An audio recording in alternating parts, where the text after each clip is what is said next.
터널 현장 타설 라이닝에 그 기능이 있는데요. 요것도 기출문제였죠. 내구 연한 동안 구조체로서의 역학적 기능, 비배수형, 방수형식 터널에서의 내압 기능, 터널 내장재로서의 미관 유지 기능, 사용 중 점검, 보수 등의 작업성이 높이는 기능, 지하수 등의 누수 억제와 수밀성의 양호, 터널 내의 전기, 조명 및 환기 등의 시설물의 지지, 차량 운행 중 전조 등에 의한 산란의 균등, 요 부분이 이제 기능이 해당되는 거죠.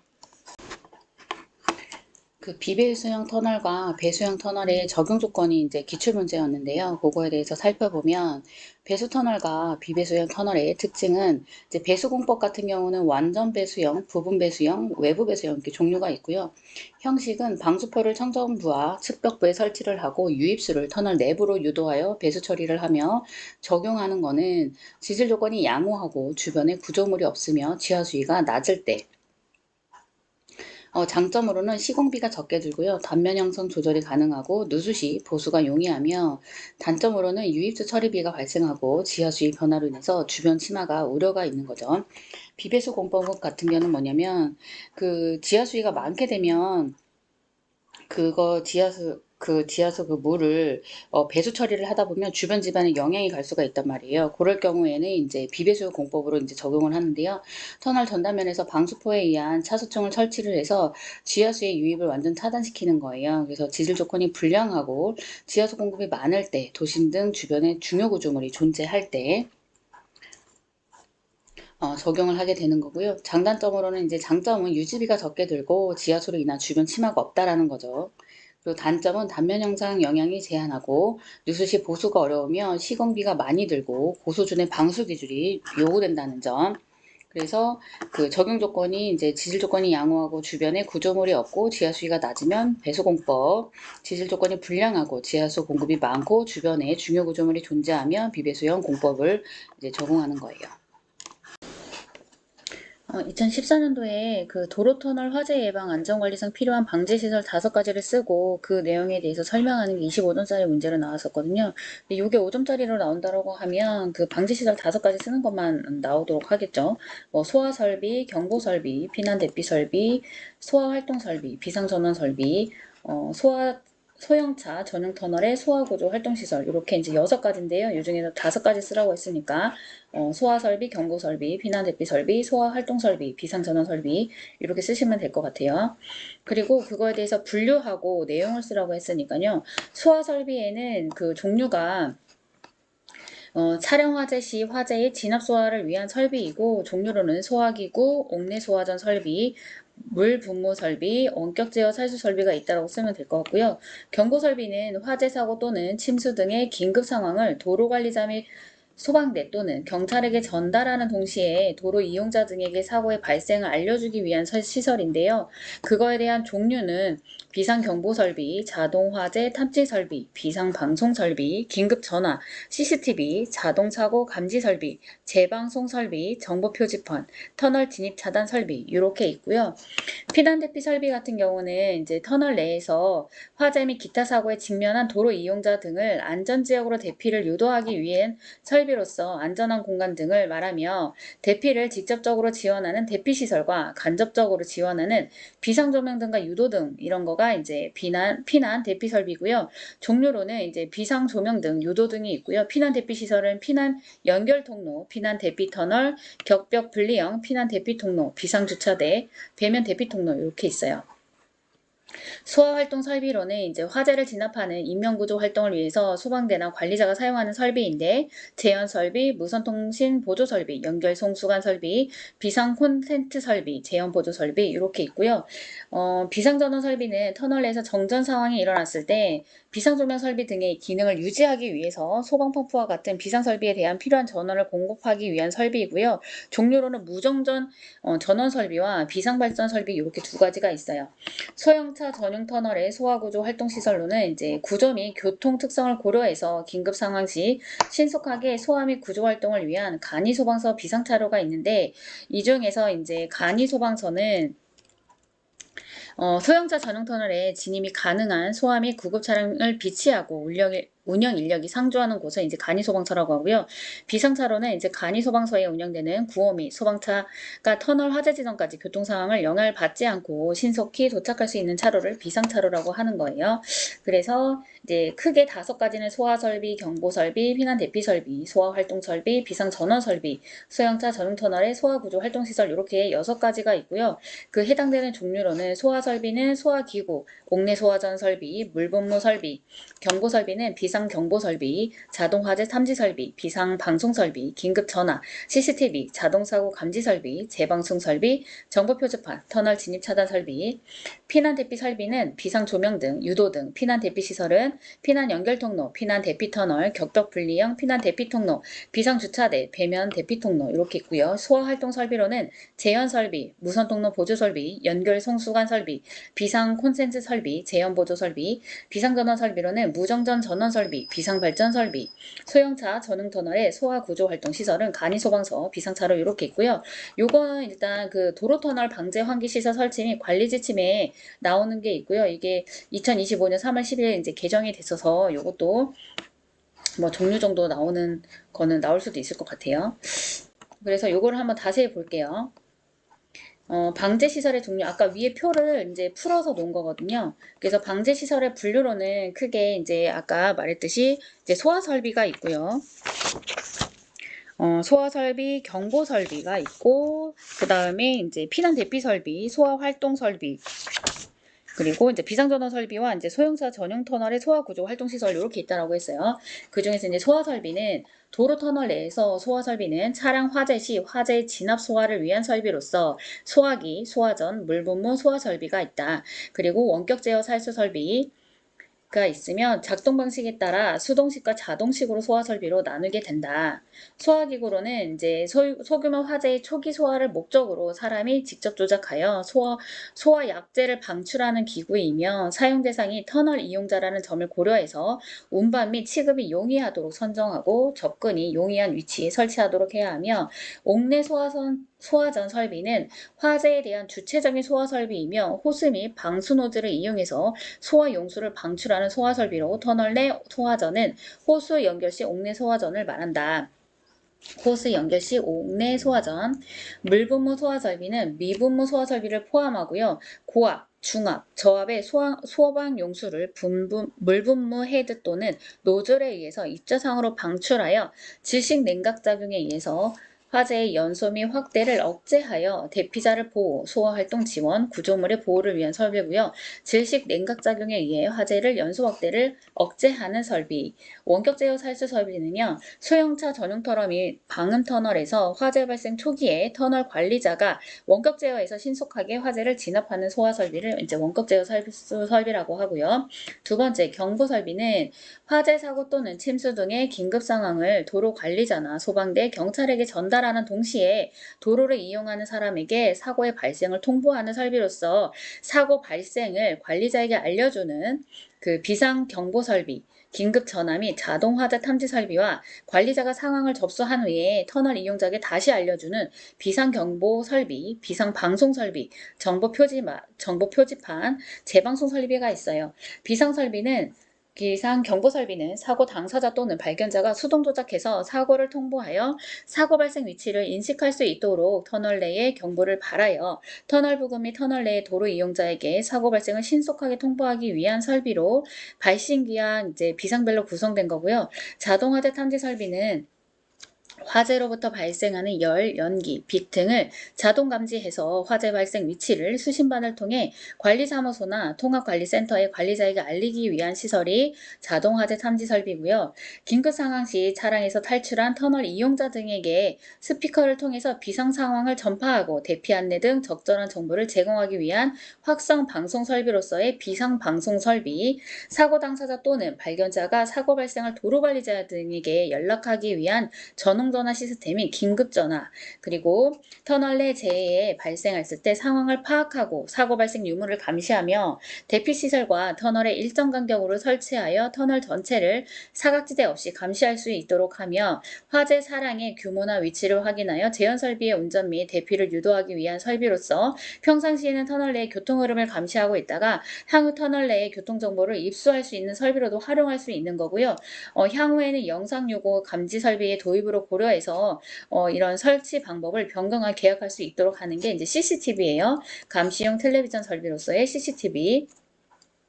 터널 내 설치된 CCTV의 영상 정보 또는 주파수 등을 이용해서 수신된 검지 데이터를 실시간으로 분석하고 설정된 긴급 상황 발생 시 자동으로 관리 시스템을 알리기 위한 설비로서 터널 내 CCTV와 연동이 가능하고 터널 통합 관리 시스템과 연동할 수 있는 게 자동사고 감지 설비고요. 재방송 설비라고 하는 것은 라디오 방송 및 지상파 멀티미디어 방송의 수신이 불가능한 터널 내에 누설 동축 케이블 또는 안테나 등을 설치해서 방송파를 수신 증폭하여 터널 내부 또는 입출구부로 통신해서 방송을 수신할 수 있는 설비를 얘기를 하고요. 긴급 상황에서 그 노측 방송을 수행하여 긴급 상황을 전파하기 위한 설비로서의 재방송 설비. 터널 내의 화재의 긴급 상황과 유지관리 공사 등의 이상 상황을 터널 내에 차량 운전자에게 전달하기 위한 설비로서 터널 입구 정보 표지판과 차로 이용 규제 신호 등 진입 차단 표지판 등으로 이제 정보 표지판 요 시설이 있고요. 터널 내 화재 사고의 긴급 상황 시 사고 상황을 터널로 진입하는 차량에게 알리고 진입을 차단시키는 거죠. 그래서 2차 사고를 예방하기 위해서 터널 입구에 전방에 설치하는 터널 진입 차단 설비가 있어요. 그리고 세 번째는 이제 피난 대피 설비인데요. 터널에서 화재나 기타 사고가 났을 때 도로 이용자 등이 안전지역으로 대피를 유도하기 위한 설비가 피난 대피 설비인데요. 대피를 직접적으로 지원하는 대피시설과 간접적으로 지원하는 비상조명 등 유도 등으로 분류돼요. 그 터널 상용 전원의 사용이 불가능할 때 안전 확보를 위해서 비상발전 설비나 무정전 전원 설비에 의해서 점등되는 최소한의 조명을 비상 조명등이라고 하고요. 터널 이용자들이 이제 터널 입출구, 피난 연결 통로 등 방지 설비의 거리와 방향 정보를 표시해서 터널 이용자를 안전지역으로 유도하기 위한 설비가 유도등이고요. 그 다음에 이제 피난 대피 시설이 있는데요. 대피자의 안전 확보를 확실히 할 수 있다는 점에서 방지 시설에서 가장 필수적인 수단이 되는 게 이제 피난 대피 시설인데 여기에서는 피난 연결 통로, 피난 대피 터널, 겹벽 분리형, 피난 대피 통로, 비상주차대, 배면 대피 통로가 있어요. 피난 연결 통로로는 이제 쌍불 터널을 연결하는 통로 또는 본선과 평행하게 건설된 피난 대피 터널을 연결하는 통로고요. 피난 대피 터널은 본선 터널과 별도로 설치돼서 화재 시 대피자를 안전지역으로 유도하기 위한 터널로서 일단 요거를 하기 위해서는 이제 건설에 비용을 많이 필요로 하기 때문에 조금 어려운 면이 있을 수도 있겠죠. 그 다음 네 번째로는 소화활동 설비인데요. 화재를 진압하기 위해서 그 인명구조 활동을 위해서 소방대나 관리자가 사용하는 설비고요. 재현 설비, 무선 통비, 보조 설비, 연결 송수관 설비, 비상 콘텐츠 설비, 재현 보조 설비 이렇게 있어요. 재현 설비라고 하는 거는 이제 터널 화재 발생 시 연기의 이동 방향을 제어하는 건데요. 화재 지역에서 연기를 배연하여 대피 환경을 확보하고 피난 활동 및 소화 활동을 조금 시간을 벌어주게끔 해주는 거죠. 용이하게 하고 화재 진압 후에 터널 내 연기를 터널 외부로 강제적으로 배출하기 위한 설비가 재현 설비인 거예요. 터널에 설치되는 재현 설비는 화재 시의 환기 방식의 특성상 재현을 스모크 컨트리라고 해서 재현을 목적으로 하는 경우와 배연, 스모크 이그저스트를 그러니까 목적으로 하는 경우로 구분될 수가 있는데요. 그 앞에 있는 거는 종류 환기 방식의 화재 시 대응 개념으로 화재 지점으로부터 대피자가 없는 지역으로 기류를 형성해서 연기류의 방향을 대피 반대 방향으로 제어를 하게 되는 거예요. 대피자의 안전을 확보할 수 있도록 하는 거고 후자는 횡류 또는 반횡류 환기 방식인데요. 화재 시 대응 개념으로 덕트를 통해서 연기를 화재 지역으로 배기하여서 안전을 확보할 수 있도록 하는 것이 이제 횡류 또는 이제 반횡류 환기 방식이고 아까 종류 환기 방식에서는 이제 화재 지점으로부터 대피자가 없는 지역으로 기류를 형성해서 대피 반대 방향으로 제어하는 게 이제 종류 환기 방식인 거죠. 기계 환기를 수행하는 터널에서 환기 설비를 재현 설비로 이제 변형할 수가 있고요. 또 두 번째로는 이제 그 무선통신 보조 설비인데요. 무선통신 보조 설비는 구조 및 소화활동 수행 시 소방대원 상호 간의 통신을 하기 위한 설비로 누설 동축 케이블, 안테나의 부수 장비로 구성을 하며 터널의 입출구 부근에 설치해서 터널의 내부와 연락하기 위한 설비로 평상시에는 유지 관리에 이용하고 화재 발생 시에는 소방대가 이용할 수 있도록 구축을 하는 설비가 이제 무선통신 보조 설비가 되는 거예요. 무선통신 보조 설비의 무전기 접속 단자는 관리소 및 관리사무소, 터널의 입출구, 피난 연결 통로에 설치를 해야 되고요. 그 다음에 이제 연결 송수관 설비인데요. 소방대의 본격적인 소화 작업을 하기 위해서 소화 용수의 공급을 하기 위한 목적으로 설비를 한 게 연결 송수관 설비거든요. 그래서 터널의 외부에서 화재 상수 부근에 옥내 소화전이나 소방차의 소방 용수를 공급할 수 있도록 설치하는 그 설비로서 배관, 송수구, 방수구 이렇게 구성이 돼요. 화재 장속에서 소화 활동 및 인명 구조 활동 등의 비상 전원을 공급할 수 있는 설치하는 콘센트 설비가 비상 콘센트 설비이고요. 재현 보조 설비로서는 이제 터널 화재 발생 시 화재 연기를 확산 제어, 차단, 지연함으로써 피난 환경 및 피난 시간 확보를 위한 설비로 터널 본선이나 피난 연결 통로 등에 설치할 수 있고 반횡류 환기 방식 또는 대배기구 방식에서 배연호를 증대를 목적으로 해서 배기구 주변에 설치를 해서 화재 연기가 원활한 배출을 할 수 있도록 하는 거고요. 그 다음에 이제 다섯 번째로 이제 비상전원 설비예요. 비상전원 설비는 이제 그 화재가 발생했을 때 가장 중요한 게 엘리베이터 이런 것도 타지 말라는 게 정전 상태가 발생이 되기 때문에 동작을 잘 안 하잖아요. 그렇기 때문에 그 정전 상황에서 비상전원 설비 등의 기능을 유지하기 위해서 소화 펌프나 같은 비상전원에 필요한 전원을 공급하기 위한 설비가 비상전원 설비예요. 그게 두 가지가 무정전 전원 설비랑 비상발전 설비가 있는데 정전 직후에 전원 공급이 재개되는 시간 동안 비상 조명등, 유도등 등 방제 시설의 기능을 유지하기 위한 비상전원 설비인 거고요.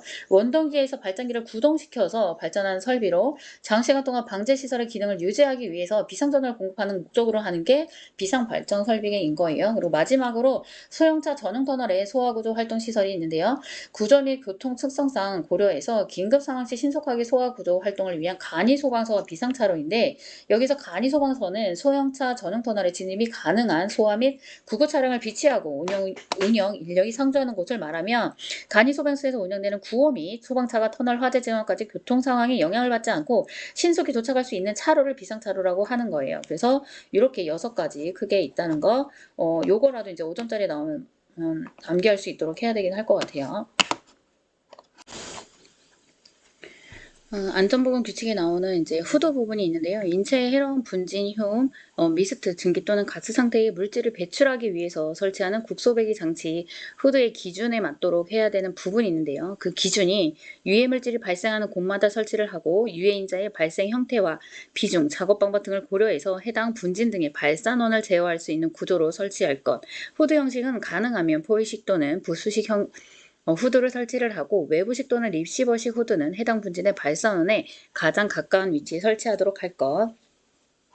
23년도 이제 이번 문제로 5점짜리 문제로 나왔던 게 이제 국소배기 장치의 덕트 설치 기준 5가지 쓰는 게 이제 5점짜리 문제로 나왔는데요.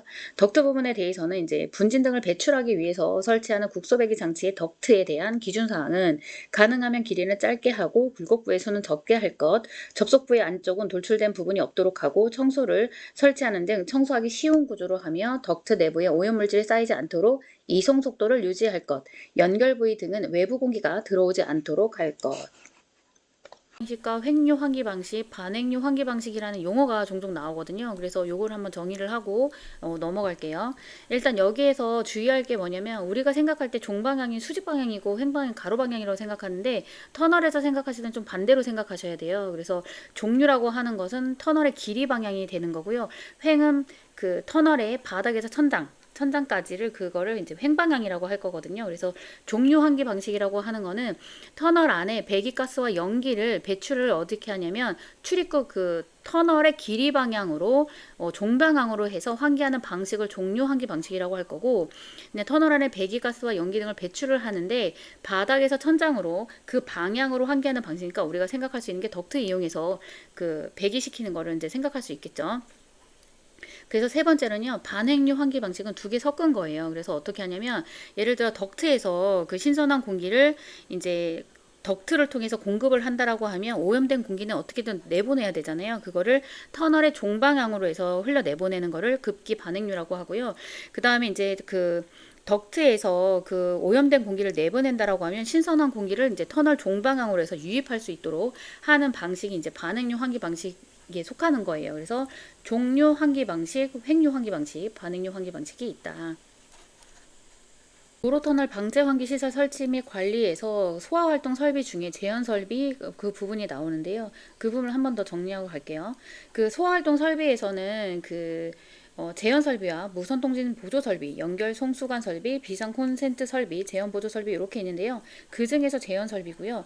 터널 화재 발생 시 연기에 그거를 이제 제어를 해서 이동 방향을 제어하거나 화재 지역에서 연기를 배연하여 대피 환경을 확보하고 시간을 확보한다는 얘기죠. 피난 활동 및 소화 활동을 용이하게 하고 화재를 진화 후에 터널 내 연기를 나쁜 공기를 이제 내보내야 되잖아요. 그래서 터널 외부로 강제적으로 배출하기 위한 설비가 제연 설비인 거고요. 그 제연 설비에 그 환기 방식이 있는데요. 하나는 제연을 목적으로 하는 거. 그러니까 연기를 컨트롤 해가지고 얘가 없앨제 그런 걸 거예요. 그래서 그 연기를 없애거나 제어하는 목적으로 하는 경우와 배연은 밀어낼 빼거든요. 그래서 연기를 밀어내는 그런 목적으로 하는 경우를 구분할 수가 있는데 제연 특성을 이제 이용한 것이 이제 종류 환기 방식이라고 했어요. 종류는 이제 터널 길이의 방향으로 해서 하는 방식이라고 했죠. 그래서 화재 시 화재 지점으로부터 대비자가 없는 지역으로 기류를 형성해서 연기류의 방향을 대피 반대 방향으로 제어함으로써 대피자의 안전을 확보할 수 있도록 하는 게 이제 종류 환기 방식. 후자는 횡류 또는 반응류 환기 방식으로 화재가 났을 때 덕트를 통해서 연기를 화재 지역으로 배기해서 안전을 확보할 수 있도록 하는 것이에요. 그래서 기계 환기를 수행하는 터널에서는 환기 설비를 제연 설비로 이제 병용할 수가 있고요. 그래서 환기설비 계획 시 제연을 위한 용량을 고려해서 계획을 해야 된다라는 부분이 있어요. 도로터널 방제 환기시설 설치 및 관리에서 이제 환기설비 두 가지가 크게 있는데요. 종류식 환기 시스템, 횡류식 환기 시스템이 있고요. 그 종류식 환기 시스템에 이제 제트팬 방식과 수직갱 급배기 방식, 바이패스 방식이 있는데요. 제트팬 방식은 평균 속도 30m/s 이상, 수직갱 급배기 방식은 이제 급기, 승합력 발생을 위한 급기 노즐과 급배기 위한 수직갱으로의 구성, 바이패스 방식은 터널 오염된 공기를 바이패스 터널로 유인해서 정화 처리한 후 터널로 재유입시키는 것. 횡류식 환기 시스템은요, 균일급 배기 방식과 대배기구 방식이 있는데, 균일급 배기 방식은 이제 덕트 내 풍속은 25m/s 이하, 대배기구 방식은 대배기구 간격은 50에서 100m, 화재 시 개폐 원격 제거. 요것도 이제 정리를 하면 좋을 것 같아요. 그 터널이나 비탈면 등을 보강하는 록볼트를 설치했을 때 록볼트의 기능 5가지를 쓰라는 게 2016년도에 기출문제였거든요. 5점짜리였고요. 봉합 기능, 보형성 기능, 내압 기능, 아치 형성 기능, 지방 보강 기능, 부속 방지. 이렇게 이제 6가지 중에서 5가지 쓰면 될 것 같아요. 터널 굴착 공법 중에 그 종류가 3가지가 있는데요. 나튼 공법, 그 TBM 공법, 쉴드 공법이 있어요. 근데 나튼 공법이라고 하는 거는 이제 터널을 구성하는 주변 안반 자체를 지보재로 활용해서 쇼크리트 락볼트, 와이어 메시, 광지 거봉을 보조 지보재로 사용해서 지방과 지보재를 평형을 이루도록 하는 공법이고요. TBM 공법 같은 경우는 이제 대형 원통형 굴착 기계를 이용해서 터널을 굴착한 다음에 컨베이어 벨트가 이제 그 뒤를 따라가면서 벼락을 처리하는 공법이고요. 쉴드 공법 같은 경우는 뭐냐면 원통형 쉴드를 이용해서 터널을 굴착하면서 쉴드 뒤쪽에서 세그먼트를 반복해서 설치해 가면서 터널을 만들어가는 공법을 얘기를 해요. 그래서 나튼 공법, TBM 공법, 쉴드 공법 이렇게 3가지 종류를 이제 알고 있었으면 좋겠어요. 터널 굴착 방법 종류에서 나든 공법을 해볼 건데요. 이제 나든 공법이라고 하는 거는 원지반 강도를 유지시켜 가면서 지반 자체를 지보재로서 이용하는 터널 굴착 공법이에요. 원지반 본래 강도를 유지하고 지반 이완 또는 변형 방지를 위해서 지보 공법을 적용을 하며 지반 거동을 최소화하고 지반 자체 자립성을 유지하는 그런 공법인 거죠. 요거를 이제 나듬 공법과 이제 TBF 공법을 좀 차이를 보면 나듬 공법 같은 경우는 발파와 지보를 이용해서 굴착을 하게 되는 거고요. 모든 집안이 가능하지만 시공 속도가 느리고 소음 진동이 이제 발생할 수 있는 거죠. 발파를 이용하다 보니까. 그래서 1일에 1.5에서 3m 정도 이제 할 수가 있고요. 대단면에 유리한 것이 이제 나듬 공법이 되겠어요. 그리고 TBM 공법은 기계적 원리에 의해서 하는 거고요. 시공 속도는 상대적으로 빠르고 양호 집안에 가능하며 공사기는 상대적으로 고가겠죠. 기계를 많이 이용하게 되니까. 그래서 1일당 5에서 10m고요. 소단면에 이제 유리한 공법이 이제 TBM이겠어요. 특징이 뭐가 있냐면 안반 자체가 주지보재고요. 단면 현상이 조금 자유롭고 계측에 의한 시스템이 완비가 되어 있으며 보조지보공을 사용하고 선형 변경이 자유롭고 경제적인 터널 구축이 가능하다는 게 이제 나든 공법의 이제 특징이에요. 나튼 공법에 이제 터널 시공 순서가 있는데요. 지반을 조사하고 갱구 설치, 발파, 굴착 하고 나서 이제 지보공 작업을 한 다음에 방수, 라이닝 콘크리트, 인버트 콘크리트 이렇게 시공 순서가 되고요.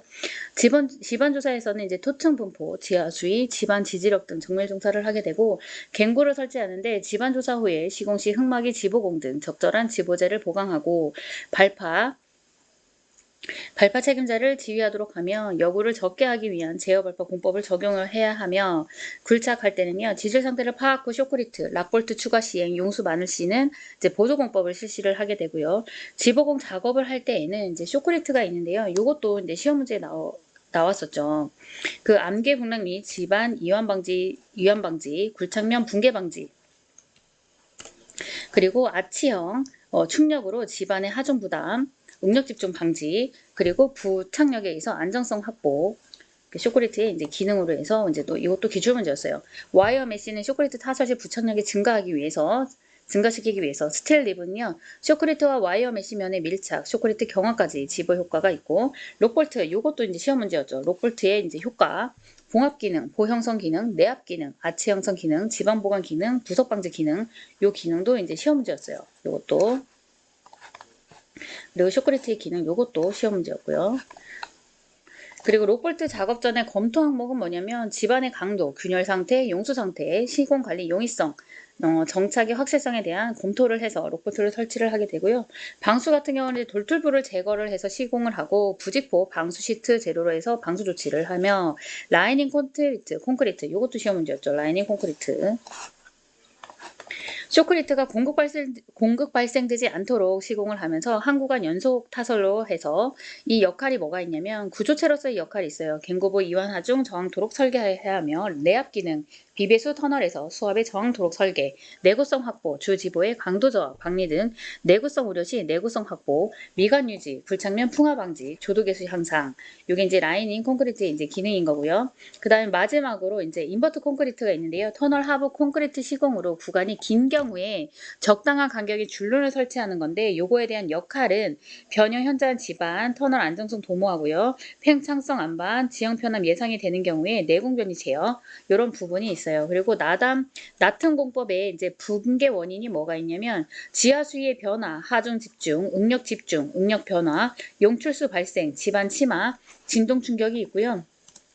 터널 쇼크리트의 특성을 보면 충분한 강도 확보, 초기에 이제 강도 확보, 지반 부착성 확보, 충분한 내구성 확보, 반발류, 분진 발생 최소화, 방수 배수 용이하도록 하는 특성을 갖도록 쇼크리트 작업을 해야 되는 부분이 있어요. 쇼크리트 리바운드라고 해서요. 그 리바운드가 뭐냐면 쇼크리트 타설 시 그 뿜어붙인 그 쇼크리트 콘크리트가 벽면에 부착되지 않고 떨어져 나오는 현상을 이제 리바운드 현상이라고 하는데요. 그 쇼크리트 타설 방법에 따라 리바운드 양이 달라질 수가 있어요. 이번에는 쇼크리트를 할 건데요. 이제 쇼크리트라고 하는 게 뭐냐면 몰타를 가지고 이제 압축 공기를 쏴가지고 그 시공면에다가 콘크리트를 붙이는 거잖아요. 그래서 뿜은 이제 뿜어 붙이기 콘크리트를 말을 하는 거고요. 그 작업할 때 분진 공해가 발생할 수 있으므로 이제 작업자의 보호 대책이 필요한 공법인 거죠. 쇼크리트 공법의 이제 목적으로는 이제 시공 목적, 터널 공사의 지보공이고요. 사면 보호공, 설골 내압 피복, 구조물 보수 보강 및 피곡 콘크리트 타설, 강제 녹방지. 그리고 쇼크리트의 공법으로는요. 건식과 습식이 있는데 말 그대로 생각만 해도 습식이 오히려 리바운드는 적겠죠. 그래서 여기 쇼크리트에서 리바운드에 대해서도 이제 언급이 될 거거든요. 뒤에서. 그리고 건식공법 같은 경우는 시멘트가 골재를 믹서로 혼합해서 압축 공기를 보내서 노즐에서 물과 혼합시키는 공법이 이제 리바운드 양이 그 많고 분진이 많이 발생하기 때문에 그 오히려 이제 리바운드 측면에서는 습식공법이 좀 낮은 거죠. 리바운드가 좀 덜 된다고 보면 되는 거죠. 습식공법은 물을 포함해서 모든 재료를 다 같이 믹서로 혼합한 뒤에 압축 공기로 그 노즐을 보내서 뿜어 붙이는 공법이고요. 건식은 그 시멘트 골재만 먼저 혼합을 시킨 다음에 압축 공기 내보내면서 노즐에서 물과 혼합시키는 공법이 되는 거예요. 그 쇼크리트 공법을 쓸 때 리바운드 현상이 나온다고 했잖아요. 그 몰타를 그거를 이제 앞선 공기를 쏴가지고 딱 붙이는 건데요. 그때 이제 떨어져 나오는 부분을 이제 리바운드라고 하는데, 이때의 리바운드의 원인으로는 이제 물결합 대비가 과다할 경우, 굵은 굴제의 최대 치수가 부적절할 때, 분사각도가 부적절할 때, 타설거리가 부적절할 때 그 리바운드가 발생할 수가 있고요. 그에 대한 방지 대책으로는 이제 물결합 대비를 저감을 시키든지, 아니면 깨끗하고 내구성이 좋은 재료를 사용해서, 또는 굵은 굴제를 적정하게 최대 치수 확보를 해서 사용하고요. 용수 처리 방법이 있는데, 여기서 물 빼기갱이 있어요. 요거 같은 경우는 이제 미리 굴착 전에 미리 용수를 처리해가지고 물을 빼낸 다음에 하는 거고요. 물빼기 공은 말 그대로 이제 구멍을 뚫어서 지하수를 유도하고 배출하는 공법이 물빼기 공. 디벨은 깊은 우물 형태의 그거를 파가지고 그 안에 이제 지하수를 모은 다음에 수중 펌프로 퍼올리는 배출하는 방식이 이제 디벨 이런 거죠. 그 다음 웰 포인트 같은 경우는 이제 파이프 같은 걸 여러 개 박아가지고 이제 거기에 연결을 해서 지하수를 흡수 배출하는 방식이 이제 웰 포인트고요. 야객 주입 동결 압기 요거 같은 경우는 뭐냐면, 야객 주입이 이제 그라우팅이라고 영어라고 얘기하는데요. 그라우팅 야객 주입법이고요. 집안에 공급을 채우거나 뭐 시멘트, 뭐 화학유해 이런 것을 야객을 써가지고 투수성을 또 낮추고 집안을 강화하는 방법이 이제 야객주의법인 거고요. 동결은 얼음벽을 형성을 해서 이제 지하수 흐름을 차단하는 법. 압기는 말 그대로 이제 높은 공기압을 가해서 지하수의 유입을 막는 방법이 이제 압기인 거예요. 그래서 용수에 대한 처리를 해서 쇼크리드 리바운드를 이제 방지할 수 있도록 하는 거랑, 적정 분사 각도, 타설면에 대한 노즐 각도는 90도 유지하고 압력은 2.5kg per cm 이내로, 타설거리 확보는 타설면과 거리는 1m 유지하고요. 와이어 메쉬는 굴착 집안에 근접 설치 및 고정하도록 해서 이제 쇼크리트 리바운드의 이제 방지 대책이 되겠어요. 이제 쇼크리트 이제 시공 시 유의해야 하는 사항이 있는데요. 타설면에 대한 노즐 각도는 90도를 유지하고 타설면과의 거리는 1m를 유지하며 리바운드 양을 최소화할 수 있도록, 쇼크리트는 저온 급격한 온도 변화를 영향받지 않고 충분히 양생할 수 있도록 해야 되는 사항이 있어요. 터널 공사 표준 안전지침에 나오는 집안조사 확인 항목이 있거든요. 이것도 이제 오전 문제로 나올 수가 있어서 근데 별도로 뽑아서 암기를 해보면, 시추 위치, 토층 분포 상태, 투수 개수, 지하 수위, 집안의 지지력. 표준 안전 지침에 나오는 연야 감지리고 토사층 발파 중지 후에 검토해야 하는 사항이 있거든요. 이것도 이제 오전 문제로 나올 수가 있어서, 발파 시방의 변경 조치, 안반의 암진 판별, 안반 지층의 지지력 보관 공법, 발파 및 굴착 공법 변경, 시험 발파 실시. 요 내용인 거예요. 암질 판별 및 발파 구간 인적 구조물의 손상 기준 발파 진동 허용치는, 문화재와 진동 예민 구조는 0.2에서 0.3, 조적식 벽체와 목재 천장 구조물은 1.0, 지하 기초와 콘크리트 슬래브 갖는 조적식 건물은 2.0, 철근 콘크리트 골조 및 슬래브 중수형 건축물은 3.0, 그 철근 콘크리트는 철골 구조 및 슬래브 대형 건물의 5.0. 표준 안전지침에 나오는 철도, 기존 지하철, 고속도로, 건축 구조물 등 기존 구조물 하부 지반 통과 구간에 굴착 시의 보강 공법이 있거든요. 이게 6가지가 나왔었고요. 무진동 파쇄 공법, 쉴드 공법, 언더피닝 및 파이프 루핑 공법, 포화 폴링 공법, 프리 그라우팅 공법, 국부 미진동 소활 발파. 그러니까 발파 굴착을 하다가 갑자기 이상이 발견되면 즉시 작업을 중지하고 장비 및 인력을 대피 조치를 한 다음에 어떤 게 문제가 있는지 측정을 해야 될 거잖아요. 그래서 그 결과에 따라 보강 대책을 세워야 되는데, 그때 계측 관리를 해야 되는 게 뭐가 있냐면, 내공 변이, 천단 치마, 지중 지표 치마, 록볼트 충력 측정, 소크리트 응력. 터널 공사 그 표준 안전지침에 나오는 그 계측 부분에서 나오는 거고요. 터널 계측은 굴착 지반의 거동과 지보공의 부재의 변이, 응력의 변화 등에 대해서 정밀 측정을 해가지고 시공의 안정성을 사전에 확보를 하며, 일단 설계치의 조사치와 비교 분석에서 현장 조건에 맞게끔 수정 보완하기 위해서 하는 건데요. 이때에 계측을 하게 되는 사항이 있는데, 그게 이제 총 13가지가 있어요. 첫 번째로는 터널 내 유관 조사, 내공 변이 측정, 천단 치마 측정, 록볼트 인발 시험, 지표면 치마 측정, 지중 변이 측정, 지중 치마 측정, 지중 수평 변이 측정, 지하 수위 측정, 록볼트 충력 측정, 터널 내 탄성파 속도 측정, 주변 구조물의 변형 상태 조사.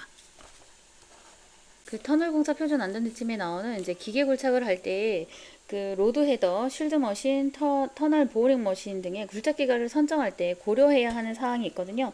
그래서 그 고려해야 하는 선정을 가지고 이제 작업 안전 계획서를 만들게 되는데, 이때에 선정할 때 이제 고려해야 할 사항이 터널 굴착 단면의 크기 및 형상, 지질 구성 및 안반의 강도, 작업 공간, 용수 상태 및 막장의 자립도, 지질 굴진 방향에 따른 지질 단층의 변화 정도가 되겠어요. 그 기계 굴착을 할 때 로드 헤더, 쉴드 머신, 터널 보호링, 그 굴착기계에 대한 선정을 할 때 고려하여야 하는 사항이 있다고 했잖아요. 그래서 그 고려사항을 참고를 해서 그 작업 순서에 관련된 그 작업 안전 계획서를 수립을 해야 되는데요. 이때에 포함되어져야 하는 사항인 거예요. 그래서 굴착기계에 어떤 굴착기계를 사용하는지, 그래서 굴착기계 및 운반 장비의 선정, 굴착 단면의 굴착 순서 및 방법, 굴진 작업의 한 주기의 공정 순서 및 굴진 단위의 길이, 벼락 적재 방법 및 운반 경로, 배수 및 환기, 이상 지질 발견 시 대처 방안, 작업 시작 전에 장비의 점검 사항, 안전 담당자의 선임 사항이 이제 작업 안전 계획 포함 사항인 거예요. TBM과 그 쉴드 TBM과 침매 터널 요거에 관련해서 구분해서 한번 알아볼게요. TBM이라고 하는 거는 이제 암질균이라는 암층의 장대 터널 건설 시에 앞에 있는 커터 헤드가 회전시키면서 안반을 압세하여 굴진하는 원형의 회전시 터널 굴진기 이용해서 굴착하는 방법이고요. 장대 터널의 경우에는 시공의 고속함이 기계 굴착 방식으로 재예방할 수가 있고, 터널 구조가 안정성이 향상이 되며 소음 진동 등의 환경성 및 경제성이 우수할 수가 있어요. 일단 낮은 공법에 비해서는 소음 진동이 아무래도 좀 적게 나겠죠. 장비 고가로 초기 투자비가 높아서 길이가 짧은 터널의 경제성은 없고요. 단면 변화에 이제 취약한 단점이 있어요. 쉴드 공법은 연약 지반 터널 건설하기 위해서 철제 원통형 쉴드를 수직구에 투입시킨 다음에 커터 헤드를 회전시키면서 터널을 굴착하면서 쉴드 뒤쪽에서는 세그멘트를 반복해 설치하는 이제 터널을 만들어가는 방식인 거고요. 지하 깊은 곳, 연약 지반의 시공이 가능하고 소음이 진동이 적고 작업 안정성이 상당히 높으며 쉴드 제작 시 어려워서 공사비가 많이 들고 공사 기간이 길고요. 마찰 저항이 커서 짧은 터널에 활용을 하게 되면 주변 인접 지반에 신고를 발생 가능성이 있어요. 이게 단점이고요. 침매 공법은 해협, 하천 등을 횡단하면서 물밑에 터널 건설을 하는 경우에 바다 밑에 트렌치를 굴착해 놓고 작업장에서 침매함을 제작해서 운반 후 조성된 트렌치 침매함을 설치 후 터널을 완성시키는 공법인데요. 지반 지지력이 크게 필요 없어서 연악 지반에 적합하고요. 제작장에서 함체 제작함으로 구조체의 품질이 우수하며 해안 및 하천 기후 조류 관련의 영향으로 해서 공정 지연이 발생하는 게 이제 단점인 거죠. 접합부 정밀 시공하지 않으면 누수 문제가 발생하기 때문에 이것도 이제 고려해서 해야 되는 부분이 조금 단점으로 작용하는 거죠. 터널 공사 표준 안전 지침에 따르면 발파 굴착할 때 벼락 처리하는 부분이 있거든요. 거기에서 이제 벼락 처리 장비를 선정할 때 검토해야 하는 사항이 5가지가 나와요. 굴착 단면의 크기 및 단위 발파 벼락의 물량, 터널의 경사도, 굴착 방식, 벼락의 성상 및 함수비, 운반 통로의 노면 상태. 터널 공사 표준 안전 작업 지침에 보면 뿜어 붙이기 콘크리트, 쇼크리트 하는 거죠. 쇼크리트 작업을 할 때 작업 계획서에 포함해야 하는 사항이 있거든요. 총 8가지인데 사용 목적 및 투입 장비, 건식 공법, 습식 공법의 선택, 노즐의 분사 출력 기준, 압송 거리, 분진 방지 대책, 그리고 재료의 혼입 기준이고요. 리바운드 방지 대책과 작업의 안전 수칙이에요.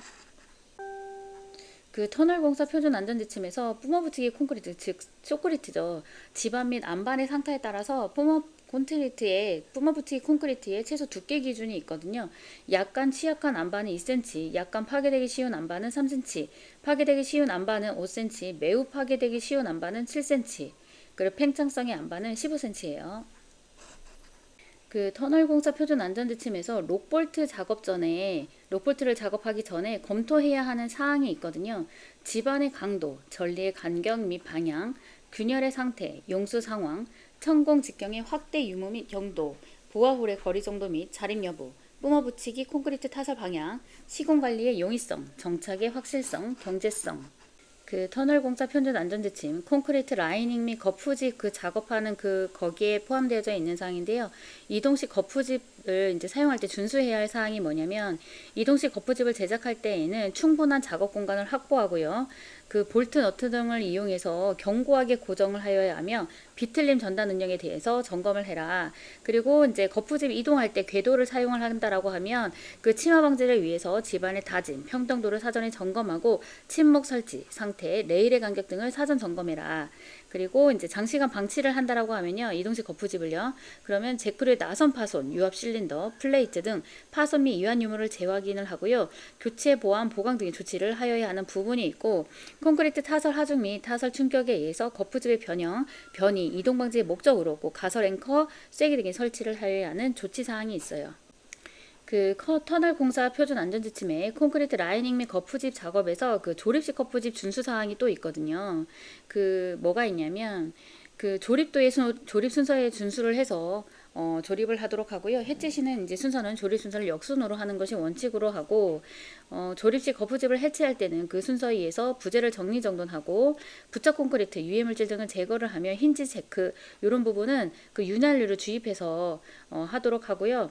그다음 조립 해체 반복 작업에 의한 볼트 너트의 손상률을 사전에 확인하고 충분한 여유분을 준비할 수 있도록 하며, 라이닝 플레이트의 절단, 변형, 부재 탈락 시 용접 접합은 하지 않아야 되고 필요할 때는 꼭 동일 재질의 부재로 교체해서 사용하도록 하며, 벽체 및 천정부 작업 시 작업대를 설치를 해서 안전하게 근로자가 추락 이런 위험이 안 되도록 사다리, 안전난간대, 안전대 부착 설비, 이동용 바퀴 및 정지 장치 등을 설치를 해서 하도록 해야 되는 게 이제 조립식 거푸집의 이제 준수 사항인 거예요. 터널공사 표준 안전지침 콘크리트 라이닝 및 거푸집, 거푸집 시공을 할 때 조립 준수 사항이 있거든요. 여기에서 이제 거푸집을 조립하기 전에, 시행 전에 고려해야 할 사항이 있는데요.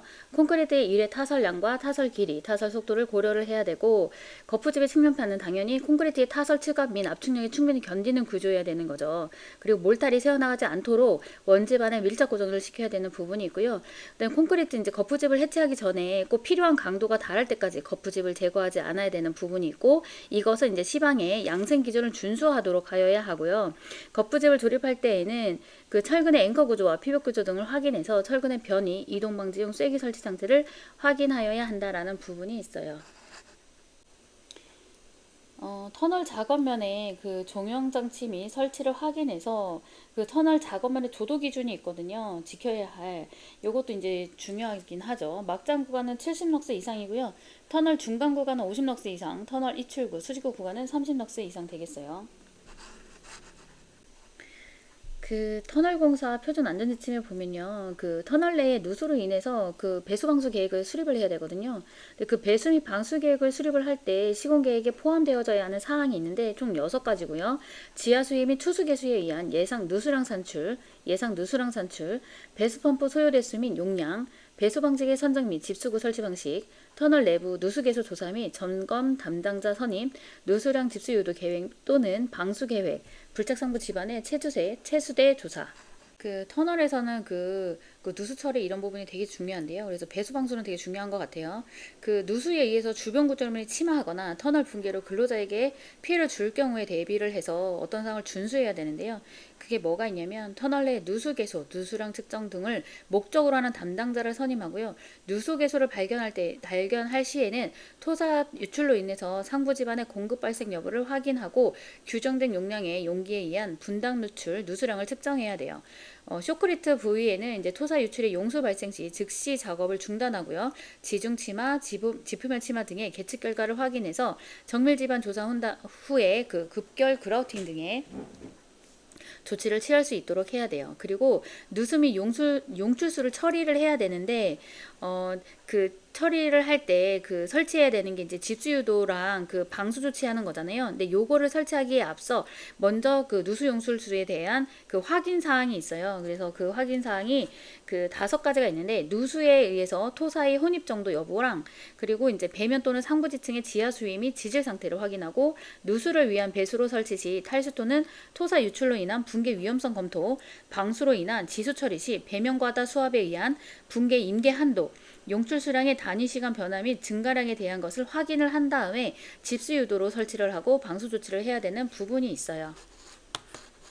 터널 공사 표준 안전지침에 따르면 터널 공사를 할 때 조명 환기 부분이 되게 중요하거든요. 거기서 나오는 환기 시설 부분인 거고요. 근로자가 이제 호흡을 해야 되잖아요. 그거에 대해서 항상 신선한 공기를 공급할 수 있도록 충분한 용량의 환기 설비를 설치를 해야 되는데, 이때의 환기 용량 상추라는 기준이 있어요. 기준사항이 이제 5가지가 있는데요. 한 가지가 뭐냐면 이제 발파 위에 가스 단위 배출량을 산출하고, 이에 소유 환기량과 근로자의 호흡에 필요한 소유 환기량, 디젤 기관의 유해가스에 대한 소유 환기량이 있고요. 쇼크리트의 분진에 대한 소유 환기량, 안반 및 집안 자체의 유독가스 발생량에 대한 소유 환기량을 계산을 해서 기준으로 이제 환기 설비 이제 용량을 계산해서 이제 설치를 해야 되는 부분이 있는 거죠. 또 그 발파 후에 유해가스 및 분지 및 내연가스의 배기가스는 신속히 환기를 시켜야 되고, 발파한 후에 가장 많이 생길 거잖아요. 그래서 30분 이내에 배기 손기가 완료되도록 해야 되는 부분이 있고요. 그리고 디젤 기관을 사용할 때는요, 환기 그 가스 처리 장치가 없는 것은 사용 금지. 그리고 기온은 37도 이하가 되도록 신선한 공기를 환기시켜야 되고요. 근로자의 이제 작업 조건에서 이제 유해하지 않는 상태로 유지할 수 있게끔 해야 되는 게 있고요. 그 소요 환기량에 충분한 용량의 설비가 있는데요. 그때 이제 종류가 이제 중앙 집중 환기 방식, 단열식 송풍 방식, 병열식 송풍 방식이 있는데요. 요걸 이제 앞에 있는 내용을 잘 고려를 해서 적정한 계획을 수립하여야 한다라는 내용인 거예요. 그 조명 및 환기 부분에서 터널 조명 및 환기 부분에서요, 이제 공기 흐름에 따른 분류와 터널 연장에 따른 한번 분류를 보볼게요. 일단 종이라고 하는 말은요, 그 터널 길이를 보시면 돼요. 터널 길이에 해당되는 걸 종이라고 보시고, 횡은 이제 터널의 그 천장과 바닥 사이의 그 길이 방향으로 한 그걸 횡류식이라고 보시면 되거든요. 그럼 종류식을 보면 터널 길이에 대해서 길이 방향으로 오염물질을 배출시키는 방법이에요. 그래서 대표적인 게 이제 공기를 한 방향으로 강하게 불어넣어 터널 내 공기의 흐름을 유도하는 게 제트팬 방식이거든요. 그리고 횡류식 같은 경우는 뭐냐면 그 터널 상부나 하부에 설치된 급배기 설치 그걸 덕트를 이용해서 신선한 공기를 터널 내부로 균일하게 공급하거나 오염 공기를 바로 배기 덕트로 통해서 외부로 배출하는 게 이제 횡류식인 거거든요. 근데 여기에서 이제 반횡류식이 있어요. 반횡류식 같은 경우는 뭐냐면 그 신선한 공기를 터널 횡방향으로 급기 덕트에서 통일을 공급했다라고 하면 어쨌든 오염된 공기를 내보내야 되는데, 그거는 터널의 종방향으로 해서 출구로 해서 배출하는 걸 말하고요. 배기 방행료 방식 같은 경우는 이제 터널 종방향으로 해서 신선한 공기가 유입이 됐다라고 하면 오염 공기는 이제 횡방향으로 그 설치된 배기 덕트를 통해서 외부로 배출할 수 있게끔 하는 게 이제 반횡류식 방법이거든요. 그래서 이제 거기서 터널 연장에 따른 분류를 보시면 자연 환기가 있고요. 종류식의 이제 제트팬 방식이 있고, 반횡류식의 덕트 한 개를 이용해서 단열식 송풍기가 있고요. 횡류식은 이제 두 개 가지고 덕트 두 개 가지고 하는 게 병렬식 송풍기라고 하는 거죠. 병열식.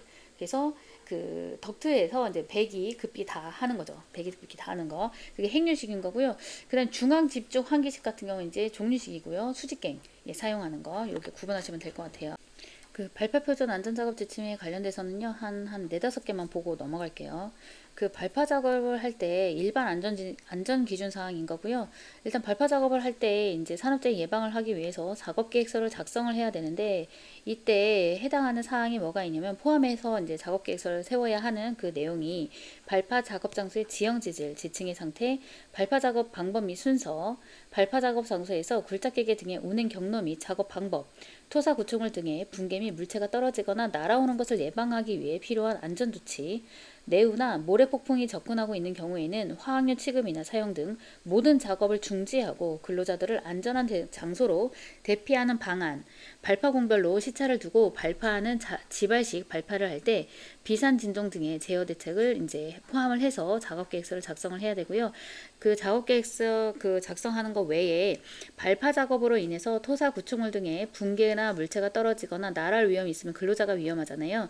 그렇기 때문에 이제 근로자 출입 금지 조치를 하고, 화학류 발파 기제 등을 사용 및 관리, 취급, 폐기하거나 사업장에 반입할 때는 총포화, 약법 및 제조사의 사용 지침에 따라서 따를 것, 화학류를 사용, 취급, 관리하는 장소 인근에서는 화기 사용, 흡연 등의 행위를 금지하고, 발파기와 발파기의 스위치 또는 비밀번호는 발파 작업 책임자만 취급할 수 있도록 조치를 해야 되며, 발파기에 발파 모선을 연결할 때는 발파 작업 책임자의 지휘에 따르도록, 발파를 하기 전에는요, 발파에 사용되는 뇌관의 수량을 정확히 파악하고 발파 후에 폭발한 뇌관의 수량을 확인하도록 해야 돼요. 수정 발파에 사용하는 뇌관의 각선 는 수심을 고려해서 그 길이를 충분히 확보하고, 수중에서 결선하는 각선의 개소는 가능한 적게 하고, 도심지 발파 등 발파의 주의를 요구하는 장소에서는 실제 발파하기 전에 공인기관 또는 이에 상응하는 자의 입회 하에 시험 발파를 실시한 다음에 안정성을 검토를 하고 나서 해야 된다라고 하는 거죠.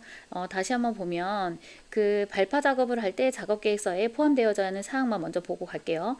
발파 작업 장소의 지형 지질 및 지층의 상태, 발파 작업 방법 및 순서, 발파 작업 장소에 굴착기계 등의 운행 경로 및 작업 방법, 토사 구축물 등의 붕괴 및 물체가 떨어지거나 날아오는 것을 예방하기 위해 필요한 안전조치, 뇌우나 모래폭풍이 접근하고 있는 경우에 화학류 취급이나 사용 등 모든 작업을 중지하고 근로자들을 안전한 장소로 대피하는 방안, 발파 공별로 시차를 두고 발파하는 재발식, 지발식 발파를 할 때는 비산 진동 등의 제어 대책이 포함된 작업 계획서를 작성한다. 그 발파 표준 안전작업 지침 내에 그 진동 및 파손 등의 우려가 있는 경우에 그 준수해야 하는 사항이 있거든요. 건물 등 구조물 등 동력성, 통신망 등 시설 인근에서 발파 작업을 할 때 주변 상황태와 발파 위력을 고려해서 소음과 진동을 최소화하도록 할 것. 또 그 구조물의 또는 시설의 소유자, 점유자, 사용자에게 발파 계획의 내용의 시기와 통제 조치를 알려야 되고요. 필요한 조치를 할 때까지 발파 작업은 금지하도록 하며 건진법에 해당하는 그 건설공사 설계 기준 및 표준 시방서 등의 관계 변경에 따라 그 정하는 진동 허용 기준치를 그 준수하도록 해야 되고요. 관계 전문가로부터 발파에 따른 진동을 측정하고 분석한 기록지를 받아서 확인 및 보관을 해야 돼요. 소음과 진동을 최소화할 때에는 이때에 고려해야 하는 사항이 있는데요. 관계 전문가에게 자문을 해서 소음과 진동의 영향을 최소화할 수 있는 화약률을 결정하고 자유면을 가능한 한 많이 활용을 해서 적정한 최소 저항선과 장향량을 최소한의 거를 이제 결정을 할 것. 폭발음을 경감시키기 위해서 토재를 쌓거나 풍향, 풍속을 고려하고 지발 내관을 사용하는 것, 공발 현상, 고압가스 분출 등 이상 현상을 말하는 걸 공발 현상이라고 하는데요. 요거를 최소화하기 위해서 충분한 전색 작업을 하고 필요한 경우는 보호 매트 등을 사용하도록 할 것, 비전기 발파의 경우는요. 표면 연결 내관 및 번치 커넥터의 기폭에 의한 소음을 최소화할 수 있도록 조치를 할 것. 발파 작업 전기 발파 저항 측정 준수 사항이 있는데요. 도통 시험 및 저항 측정은 장약 장소에서 30m 이상 떨어진 장소에서 하고 저항 측정기에서 무한대 저항 나타나지 않을 때는 절연 분량 조사한 후에 사용하도록 하며 소정의 저항값이 나타나지 않을 경우에는 다음 작업을 진행을 할 수가 없고요. 분량계소 불검출 시 소정의 도통 시험기로 각 전기 내관 도통 시험 개별적으로 시행하고 발파 모선 저항은 기록해서 보관하도록 해야 돼요. 그 안전보건 규칙에 그 발파 작업의 위험 방지 조치가 하나가 있거든요. 이제 발파 작업에 종사하는 근로자에게 그 준수해야 하도록 해야 되는 사항이 있는데요. 얼어붙은 다이나마트는 화기에 접근시키거나 그 밖에 고열물에 직접 접촉시키는 등 위험한 방법으로 용해하지 않을 것, 융해되지 않도록 할 것, 화약이나 포격을 장전하는 경우에는 그 부근에서 화기 사용을 하거나 그 흡연을 하지 않도록 할 것, 장전구는 마찰, 충격, 정전기 등에 의해 폭발의 위험이 없는 안전한 것을 사용하도록 하고 발파공의 충진 재료는 점토, 모래 등 발화성 및 인화성의 위험이 없는 재료를 사용을 하며 점화 후 정전된 화약류가 폭발하지 아니한 경우에는 장전된 화약류의 폭발 여부를 확인하고 곤란하다면 곤란할 경우에 따라야 할 사항이 있는데요. 전기내관에 의한 경우에는 발파 모선을 점화기에서 떼서 그 끝을 단락시켜 놓는 등 재점화되지 않도록 조치를 하고요. 그때부터 5분 이상 경과한 후가 아니면 화약률의 장전 장소에 접근시키지도 않도록 할 것. 전기내관 이외의 것에 의한 경우에는 점화한 때부터 15분 이상 경과한 후가 아니면 화학류 등의 장전 장소에 접근시키지 않도록 할 것. 전기내관에 의한 발파의 경우 점화하기 전에 화학류를 장전한 장소로부터 30m 이상 떨어진 안전한 장소에서 전선에 대하여 저항 측정 및 도통 시험을 할 것. 그 2020년도에 기출문제였는데요. 이제 배수 및 차수공법 5가지씩 쓰는 거 있었어요. 배수공법 같은 경우는 이제 빗물을 빼내거나 지하수를 이제 빼내는 공법인데요. 공사 중 배수, 보면 배수, 지하 배수, 서면 배수 이런 걸로 분류할 수가 있어요. 공법으로는 집수통 배수 공법, 연거 배수 공법, 암거 배수 공법, 디벨 공법, 웰포인트 공법 이렇게 있고요. 집수통 배수 공법은 이제 텃밭이 한 구석에 깊은 집수통을 설치하고 여기에 지하수가 고이도록 한 다음에 수중 펌프로 배수하는 공법이고요. 명거 배수 공법은 트렌치를 이용해서 배수하는 공법, 암거 배수 공법은 유공관을 지중해 매설에 배수하는 공법, 디벨 공법은 깊은 우물을 파고 케이징 스트레이너를 사입해서 수중 펌프로 양수하는 공법이고요. 웰포인트 공법은 이제 파이프에 웰포인트를 부착해서 진공 펌프로 양수하는 공법이에요. 차수 공법이라고 하는 것은 물을 차단하는 공법인데요. 집안에 야객 등 주입해서 용수를 막는 주입 공법과 지수벽을 구축해서 용수 자체를 방지하는 지수벽 공법이 있어요. 지수벽 공법. 시트파일 공법은 이제 시트파일 공법, 슬러리월 공법, 주열식 흙막이 공법, 주입 공법, 교걸 공법 이렇게 있는데요. 시트파일은 이제 강내 널말뚝을 연속으로 연결해서 벽체를 형성해서 차수하는 지주벽을 만들어서 차서 하는 이제 공법이고요. 슬러리월 공법은 이제 지중해 콘크리트를 타설해서 지하 연속 벽체를 구축하는 공법. 주열식 흙막이 공법은 현장 타설 콘크리트 말뚝을 연속해서 시공해서 주열식으로 흙막이 벽을 형성하는 공법. 주입 공법은 시멘트, 몰탈, 화학, 약액, 접착제 등을 집안 내 주입관에 통해서 그라우팅하는 공법이에요. 즉 고결 공법은 생석회 말뚝 공법, 동결 공법, 소결 공법에 의한 집안의 고결 공법이에요. 그 기계굴탁 방법에 대해서 그 2020년도에 문제가 나왔던 건데요. 우리가 대표적으로 아는 거는 그 표준 안전지침에 나왔던 게 이제 TBM, 쉴드, 로드헤더 공법 나왔었잖아요. TBM, 터널 보링 머신 방법이고, 보링 머신을 회전 커터로 절단면을 절삭 또는 파쇄하는 방법. 쉴드 공법은 이제 쉴드를 추진시켜서 세그먼트를 뒷단에 이제 연속적으로 이어붙여 나가는 방법으로 터널을 구축하는 방법이었고요. 로드헤더 공법, 주변 안방과 구조물의 영향을 최소화하여 굴착이 가능한 방법. 안트라킥 로드헤더 공법, 전기 유압식으로 작동되어 매연을 배출하지 않는 신공법. 샌드빅 공법, 최대 150메가파스칼의 압축 강도에서 경제적으로 암석을 굴착할 수 있는 신공법이에요. 토지를 그 점성도와 이제 사들초 이렇게 구분하듯이 이제 암질도 이렇게 구분을 하거든요. 그 구분하는 방법이 뭐 RMR도 있고 RQD도 있고요. 뭐 특징적으로 하는 게 있는데 대표적으로 RMR을 먼저 보면 암석 강도와 전리 특성을 고려해서 5등급으로 정량적으로 분류하는 기법인데요. 그 평가 항목 5가지가 뭐가 있냐면 암석의 강도, RQD, 불연속면의 상태, 불연속면의 간격, 지하수 상태, 이런 거를 이제 평가를 해가지고 그거에 대한 점수를 매겨요. 그래서 점수가 만약에 등급이 뭐 81에서 점수가 81에서 100이다라면 1등급이라고 하고 매우 양호하면 극경함이라고 하고요. 등급 2라고 하면 60에서 이제 80 정도의 값이 나오는 거고, 양호하고 이제 경함 정도 되는 걸로. 등급 3은 이제 40에서 60 정도 되고요. 보통이면서 보통함. 등급 4는 이제 20에서 이제 40 정도 되고요. 불량하면 이제 연함.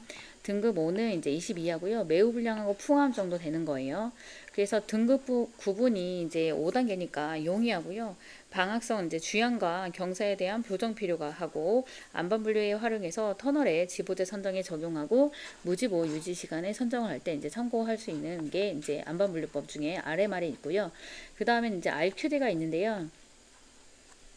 RQD 같은 경우는 이제 안반 시추의 10cm 이상 코어 길이 총 합계 길이를 전체, 그러니까 판 길이를 이제 나눈 값을 거기에 100분율로 100을 곱해준 값인 거예요. 그래서 그 이게 높으면 높을수록, 왜냐면 이제 안반이 쪼개져 있지 않고 균열이 있는 게 아니라 연결되어 있다는 의미겠죠. 그래서 코어 채짓이 균열이 적을수록 길이의 합이 길어져서 RQD 값이 커지는 거예요. 켜지고 암질이 양호하다.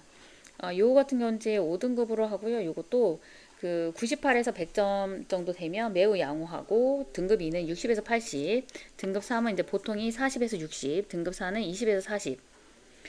불량하고요. 등급 5는 이제 20 이하로 매우 불량하고 이렇게 구분을 하는 거예요. 특성으로는 이제 RQD 값이 크면 암질이 단단하고 균열, 전리가 적고요. 방향성, 뭐 지사후의 상태, 전리 상태 등 이제 이런 면은 이제 미반영이 된 점이 그런 게 특성이 있고요. 활용하는 거는 이제 안반 분류에서 5등급 분류를 하는 거고, 설계 시 안반 공법에 선정할 때 참고 자료를 하고, 터널 뭐 RMR, 사면 SRMR 선정에 적용하는 거예요. 그리고 일축 압축 강도 같은 경우는 이제 현장에서 스미트 해머 시험기로 시축 코어에서 암석 강도 측정하는 게 이제 일축 압축 강도고요. 발파원으로부터 초장 발파 속도, 집안이 단단할수록 전달 속도가 빠른 거, 그게 탄성파 속도고요.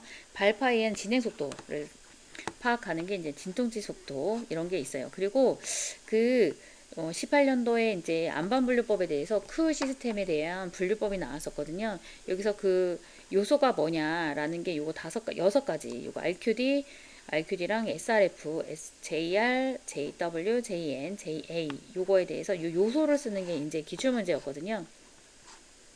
그래서 Q 값을 어떻게 구하냐면 RQD 곱하기 JR 곱하기 JW, 요거를 뭘로 나눠주냐면 JN, JA, SRF로 나눠준 거예요. 그래서 RQD 값은 앞에서 말한 것처럼 그 10cm 이상의 코업스 값을 다 더해서 그 실제 시추한 길이만큼 나눠줘서 곱하기 100을 한 거잖아요. 그 길이 곱하기, 그 다음에 이제 불연속면의 거칠기, 그리고 지하수에 이제 의한 저감 개수를 곱해서 그리고 이제 불연속면의 개수와 전리면의 변질 정도, 풍화 정도, 그리고 안반 능력 감소 개수를 곱해서 그 값으로 나눈 것이 이제 Q 값이 해당이 되는 거예요. 이것은 이제 9개 등급 판정으로 해서 적용을 하는 거고요. 그 19년도에 그 대규모 안반 비탈면 활동 검토 방법 세 가지를 이제 5점짜리 문제로 나왔거든요. 그 내용을 보면 이제 SR 방법과 이제 평서투영 해석법, 한계 평형 해석법, 연속체 해석법, 불연속 해석법 이렇게 5가지가 있는데 그중에 3가지를 쓰면 되겠죠.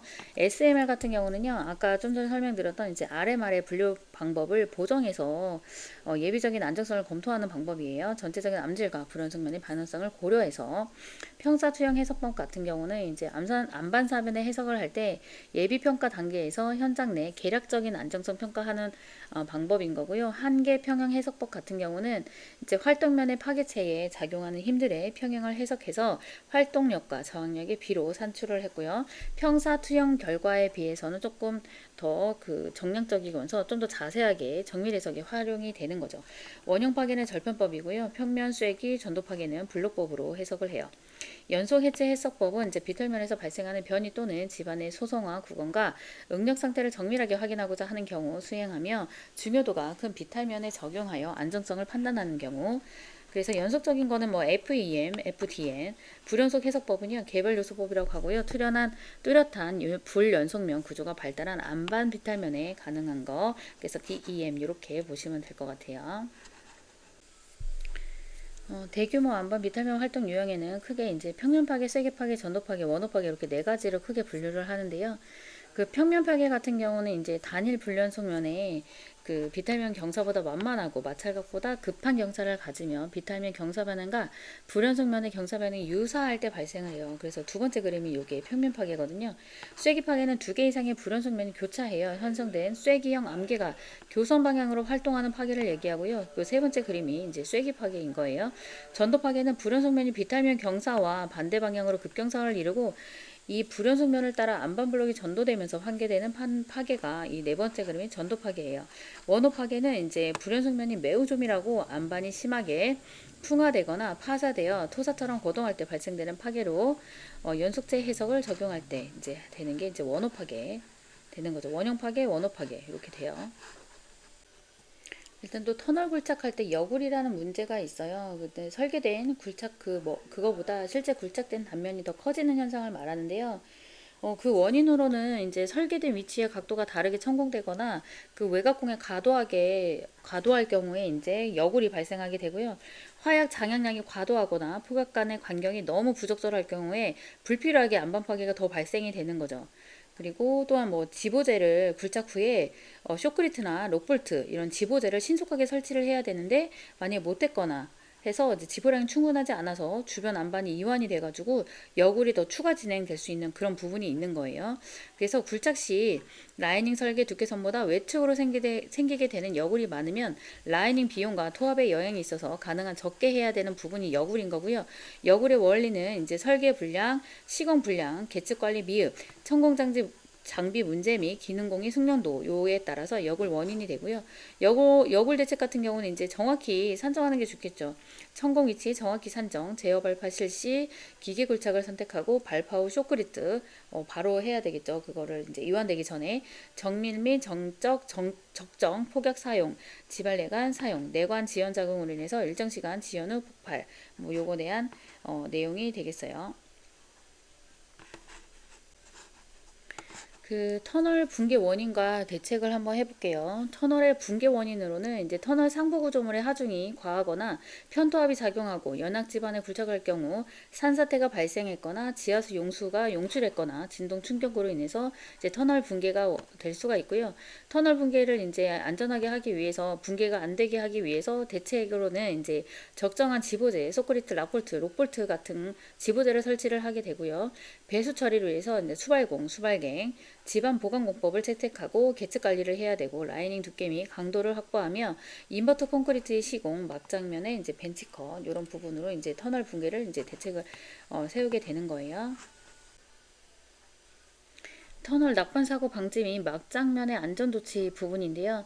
터널 낙관사고 방지를 하기 위해서 터널 지버공 록볼트 설치, 부석 제거 등 위험방지 조치, 록볼트 설치 간격 준수, 록볼트 장착 시 시멘트 페이스트 완전 충진 및 발현 시간 경과 후 터널 굴착, 막장 관찰 자료 작성, 지하수 발생 상태 취약 부분 천단부 고려한 작업 관리, 막장면 천단부 안정 조치, 포어폴링, 파이프 루프, 강간, 다단 그라우팅 등 터널 천단부 안전 보조 공법을 실시하고요. 지보공 설치, 막장면에 벤치컷, 쇼크리트, 그라우팅 이런 것으로 해서 이제 안전 조치를 취해야 되는 부분이 있어요. 그리고 또 하나는 이제 터널 공사에서 페이스 매핑이라는 게 있는데요. 페이스 매핑은 이제 터널 공사 시 노출 막장 또는 안반 절치면 상태를 육안으로 관찰해 조사 기록하는 작업인데요. 이 페이스 매핑 시 지질 구조, 안반 상태, 불연 속면 조사, 지하수 조사 실시를 하게 되는데요. 집안 조사 불확실성을 보완하고 적절한 지부제 선정을 통해서 시공 안정성을 확보하며 그 집안 변화를 예측하고 계측기 설치 위치 선정과 계측 결과 분석, 그리고 막장면의 안전사고를 방지하기 위해서 터널 지보공과 록볼트 설치, 부석 제거 등 위험 방지 조치를 하고요. 록볼트 작업 시 설치 간격을 준수하고 록볼트 정착 시 시멘트 페이스트 완전 충전 및 발현 시간 경과 후 터널 굴착 작업을 실시하고요. 이를 페이스 매핑을 실시하고 방호 선반 설치, 유도 배수, 수발공 등 막장 내 지하수의 적절한 처리가 필요하고요. 천단부 RMR 조사, 천단 치마 내공 변이, 록볼트 충격 등 계측 관리를 철저히 하고 막장면의 조명 유지, 환기 시설 및 배수로 관리 철저를 하고 비상사태 발생 시 대처를 위한 통신시설 및 폐쇄 회로를 설치를 하고 예상치 못한 암질이나 다량의 용수 출현 등으로 인해서 설계와 상이하다면 다르다면 상태 반드시 안정성을 강구하고 나서 이제 작업을 다시 시작할 수 있도록 하라는 조치 사항인 거예요. 그 터널 강지보의 역할 및 종류, 시공 시 유의사항에서 알아보면 강지보의 역할은 시공 중에 집안 붕괴를 방지하고 소크리트 타설 후에 경화 전까지 초기 지보 기능, 락볼트 지보 기능 전 초기 지보 가능, 쇼크리트와 함께 강성 증대, 변이 억제 기능, 무지보 집안의 직접 보강 및 쇼크리트 라이닝 하정 분산 작용, 터널 내공 확보, 발파 성공 시 가이드 역할. 이 터널 그 강지보를 이제 설치할 때 시공 시 유의사항은 뭐가 있냐면 강지보 연결부는 볼트 이음함으로써 구조적 취약부가 되지 않게 충분히 조여주고 쇼크리트 시공 시 배면에 공극이 발생하지 않도록 주의하며 전도 방지를 위해 적당한 전단 보강 연결대를 설치하도록 한다. 그 이제 안전보건 규칙에 관련된 터널 관련된 거를 좀 모아서 한번 더 볼 건데요. 일단 이산성 가스의 농도 측정 부분인데 이제 터널 공사 건설 작업을 할 때 그 이산성 가스의 농도를 측정하는 담당자를 지명하고 그 담당자로 하여금 이산성 가스 농도를 측정하게 해야 되거든요. 그래서 그 이산성 가스가 존재해서 폭발이나 화재가 발생할 위험이 있는 경우에 그 이산성 가스 농도의 이상 상승을 조기에 파악하기 위해서 그 장소에 꼭 자동 경보 장치를 설치를 하도록 해야 돼요. 그리고 지하철도 공사 시행하는 사업주는 터널 굴착 등으로 인해서 도시가스관이 노출될 경우에 접속부 등 필요한 장소에 자동경보 장치를 설치하고요. 그 도시가스업자와 합동으로 정기적 순회 점검을 해야 되는 필요성이 있어요. 그리고 이제 자동경보 장치에 대해서 그 설치해야 되잖아요. 이산성 가스를 그 측정한 결과 그 이산성 가스가 존재하거나 폭발이나 화재 위험성이 있다라고 하면 그 작업을 당일 시작하기 전에 그 자동 경보 장치에 대해서 점검을 해야 되는 게 있어요. 그 사항이 세 가지가 있는데 계기의 이상 유무, 검지부의 이상 유무, 경보 장치의 작동 상태. 요거가 이제 요것도 이제 기사 문제에는 조금 나왔었어요. 요것도. 이번에는 이제 터널 공사를 할 때 이제 낙반 등에 대한 위험 방지 조치가 이제 안전보건 규칙에 나오는 건데요. 그 터널 등의 건설 작업을 할 때 낙반 등에 의해서 근로자가 위험해질 우려가 있다면 이것도 중요한 상황인 거죠. 이제 기사 문제에서 단골로 이제 실기 문제에서 나왔던 건데요. 터널 지보공, 록볼트 설치, 부서기 제거. 요 세 가지는 암기를 해야 될 것 같아요. 위험을 방지하기 위한 필요한 조치를 하고 또 한 가지는요. 출입구 부근에 지방 붕괴에 대한 위험 방지 조치가 있는데요. 출입구 부근에 집안의 붕괴나 토사 등의 낙하에 의하여 근로자가 위험해질 우려가 있는 경우에는 꼭 흙막이 지보공이나 방호망을 설치하는 등 위험 방지 조치를 하라고 하는 거고요. 또 한 가지는 이제 그 터널 내부에서 분진이라 이런 게 되게 많단 말이에요. 그래서 내부에 시계가 배기가스나 분진 등에 의해서 현저하게 제한되는 경우에는 환기 조치를 한다든지 물을 뿌리는 등의 조치를 해서 시계 유지를 하기 위한 필요한 조치를 하라고 하는 거고요. 또 한 가지는 이제 낙반 등의 위험 방지하기 위해서 이제 요게 가스 제거 부분이 있거든요. 터널 등의 굴착 작업을 할 때 이난성 가스가 분출할 위험이 있는 경우에는 그 이난성 가스에 의한 폭발이나 화재 예방하기 위해서 보링에 의한 가스 제거 및 그 밖에 이난성 가스의 분출을 방지하기 위한 조치를 해야 되고요. 만약에 이제 여기에서 그 용접, 용단, 가열 작업을 해야 된다고 하면 그 예방 조치 사항이 있어요. 화재 예방 조치 사항. 그게 크게 세 가지가 있는데요. 부근에 있는 넝마, 나무 부스러기, 종이 부스러기, 그 밖에 인화성 액체를 제거하거나 그 인화성 액체에 불연성 물질에 덮개를 하거나 그 작업에 수반하는 불티 등이 날아 흩어지는 것을 방지하기 위한 격벽을 설치할 것. 그리고 해당 작업에 종사하는 근로자에게 소화 설비의 설치 장소 및 사용 방법을 주지시키고요. 해당 작업 종료 후에 불티 등에 의하여 화재가 발생할 위험이 있는지 확인을 하고 또 그 작업의 성질상 부득이한 경우를 제외하고는 꼭 터널 내부에서 그 근로자가 화기, 성냥, 라이터 이런 발화 위험이 있는 물건을 휴대하는 것을 금지하고요. 그 이거에 대한 주의 사항에 대해서 터널의 이제 출입구 부근에 쉬운 장소에 보기 쉬운 장소에 게시하라고 하는 거죠. 또 한 가지는 이제 그 터널 내부의 화기나 아크를 사용하는 장소에 방화 담당자를 지정해서 업무를 하라고 하는 게 있어요. 근데 이 방화 담당자가 화기나 아크 사용 상황을 감시하고 이상을 발견한다면 즉시 필요한 조치를 하고 불 찌꺼기가 있는지 없는지 그 확인하는 일을 하게 되는 거예요. 그 다음에 터널 건설 작업을 할 때 터널 내부에 화기나 아크를 사용하는 장소 또는 배전화, 변압기, 차단기를 설치하는 장소에 꼭 소화 설비를 설치를 하고요. 그 낙파 출수 등에 의해서 산업재해가 발생할 위험이 있다고 하면 즉시 작업을 중지하고 근로자를 안전한 장소로 대피시켜야 되는 거예요. 그리고 재해 발생 위험을 관계 근로자에게 신속히 알리기 위한 비상벨 등 통신 설비를 설치하고 그 설치 장소를 관계 근로자에게 알려줘야 되겠죠. 이번에는 이제 터널 지보공의 이제 3속 그 부분인 거고요. 안전보건 규칙. 터널 지보공의 재료로는 변형, 부식, 심하게 손상된 것을 사용하면 안 되고요. 터널 지보공을 설치하는 장소에는 지방과 관계되는 지질 지층, 함수, 용수, 균열 및 부식의 상태와 굴착 방법에 상하는 견고한 구조의 터널 지보공을 사용하도록 하고 터널 지보공을 조립하는 경우에는 꼭 조립도를 작성하고 그 조립도에 따라 조립할 수 있도록 하면서 그 조립도에는 재료의 재질, 단면 규격, 설치 간격, 이음 방법을 명시하도록 해요. 그리고 이제 터널 지보공을 조립 변경 시 조치 사항이 있는데요. 한 가지는 뭐냐면 이제 주제를 구성하는 한 세트의 부재는 동일 평면 내에서 배치하도록 하고 목재의 터널 지보공은 그 터널 지보공의 각 부재의 기납의 정도가 균등하게 되도록 하고 기둥에는 침하를 방지하기 위해서 그 받침목을 사용하는 등의 조치를 하고요.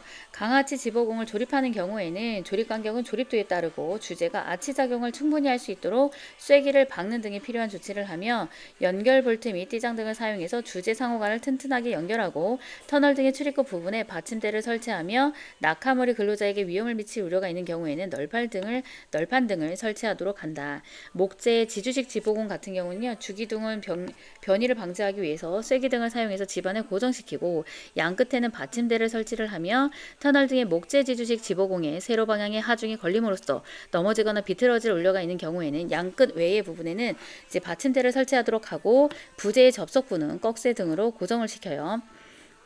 그리고 이제 나머지 강아지 지보공 및 목재 지주식 지보공 외에 터널 지보공에 대해서는 터널 등의 출입구 부분에 받침대를 설치할 것. 그리고 이제 부재를 해체하는 경우에는요, 그 해당 부재가 걸려져 있는 하중을 터널 거푸집 동바리가 받도록 조치한 후에 그 부재를 해제하고요.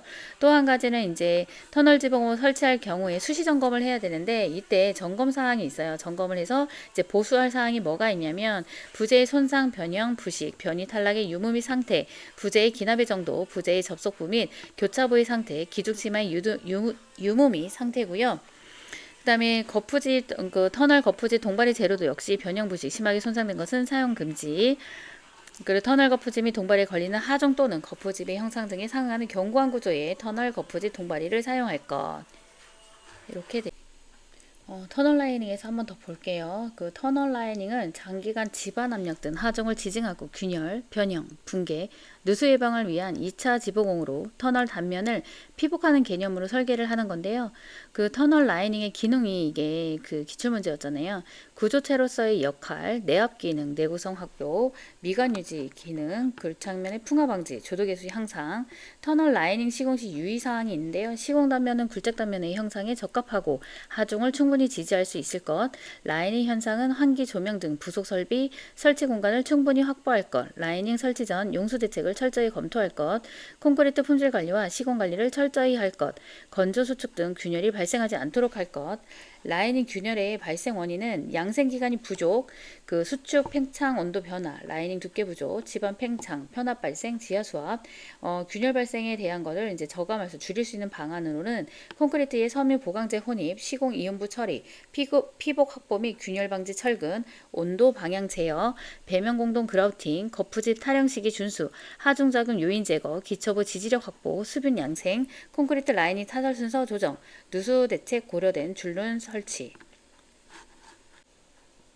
그 터널 갱구부 붕괴 원인과 안정성 확보 대책도 이것도 기출 문제였거든요.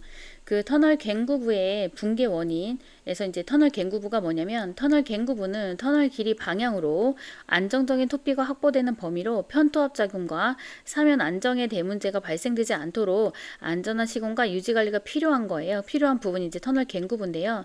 그 터널 갱구부에 이제 역할이 뭐가 있냐면 이제 낙석, 토사 붕괴, 눈사태, 지표수 유입 등으로 해서 보호를 해주는데요. 그 터널을 보호해 주는데 그 위치가 어느 정도 되냐면 터널 길이 방향으로 해서 직경에 1, 2배 되는 거랑 아니면 터널 천장으로 해서 3에서 5m 되는 토피고가 확보되는 범위를 터널 갱구부라고 하고요. 그 기능은 지표수 유입 차단, 그 사면 활동에 대한 보호, 집안 이완 현상 방지, 이사 능력 대응, 그리고 이제 그 터널 갱구부의 붕괴 원인으로는 다양한 취약 지반이 분포할 수가 있고요. 그 풍화작용하든지 아니면 전리가 발달됐다든지 집중 강우로 인해서 갱구부 강지보제 및 소크리트 기초부가 지반이 파괴됐다든지 집중 강우 및 쇄골이 발생하여서 갱구 지반의 약한 자립 능력, 갱구 사면의 상부 인도 영향으로 인해서 붕괴가 될 수 있고요. 이에 대한 이제 안전대책 부분은 상부 사면을 안전 조치하기 위해서 사면 내 록볼트 및 소크리트 타설 보강, 측구 및 도수로의 배수시설 설치, 갱구부 보강 조치로는 이제 강지보공 보강 설치, 구조물 보강 설치는 관간, 다단, 그라우팅, 안정성 확보 대책으로는요.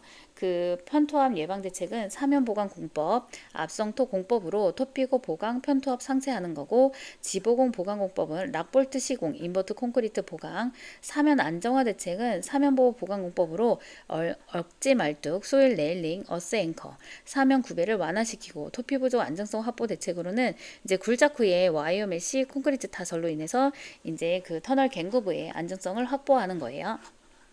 그 터널 막장 구간에 대한 안전대책 부분인 거고요. 막장면의 집안이 불안하여 안전을 확보하기가 곤란한 경우에는 막장면의 보강 대책을 수립해야 되는데요. 막장면의 안정을 유지하기 위해서 먼저 소단면 분할 굴착을 적용하고 지지코어, 막장면 소크리트, 막장면 록볼트, 선진 주입 보강 등을 병용해서 적용할 수 있고요.